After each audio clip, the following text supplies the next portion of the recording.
Sony is finally going to launch the PlayStation 5 in India. February 2nd. Pre-orders are going to begin January 12th.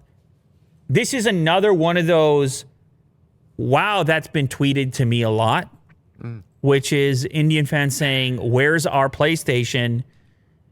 Lou, take care of it. And obviously, I can't take care of it. I'm not in charge of Sony. But I can respond. I can follow it. I can track it. Now, the original story, which was very strange, was around somebody having the trademark, the PS5 trademark. Oh, right. In India, that it was somehow delaying things. I don't know how valid that was. It was a spicy story. And I reported it from some website that where I read it, it ended up on my feed. And then the original guy who broke the story was mad at me because he was like, that was my story. You shouted out the other feed. And I was like, geez, man, I can't. I got 10 stories a day over here. Yeah. It's about, Anyway, I apologize to the original guy either way. Trying to get his name out there. But in this article, it doesn't seem to indicate that that had much to do with it after all.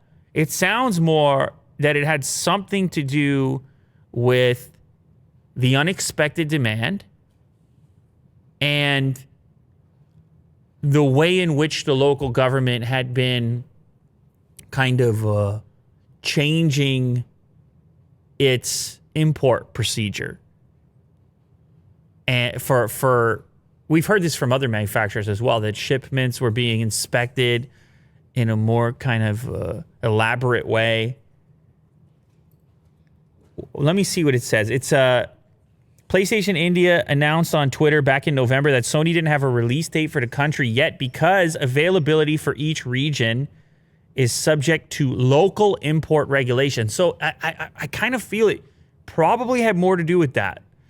We've covered so much in India about how there's been this shift towards domestic production for technology products, and how there's been an encouragement via tariffs, taxes, to have that happen.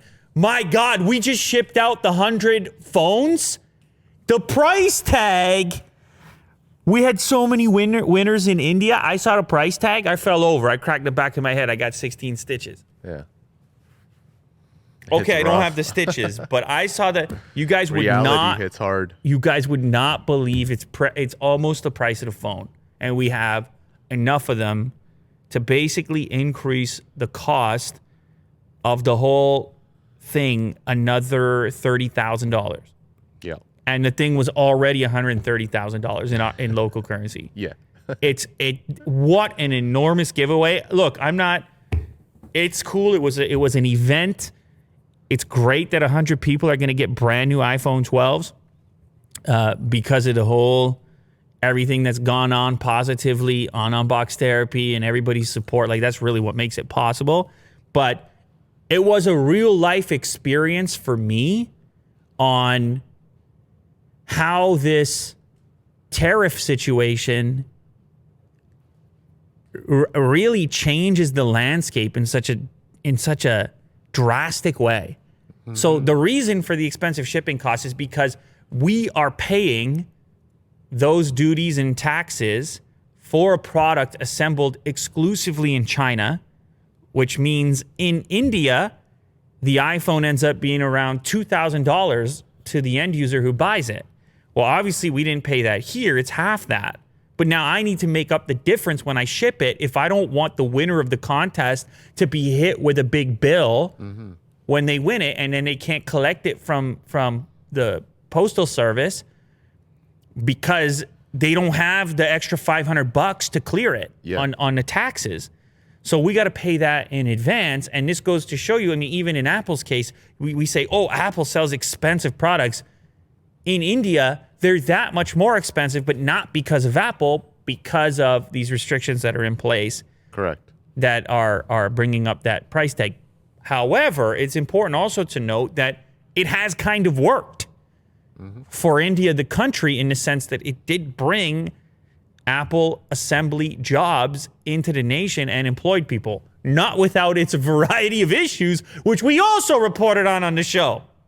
The Wistron fiasco. But anyway, that's how it works. And so I'm assuming that with PlayStation, they had to cut a deal. They had to figure out how they were going to do it as well.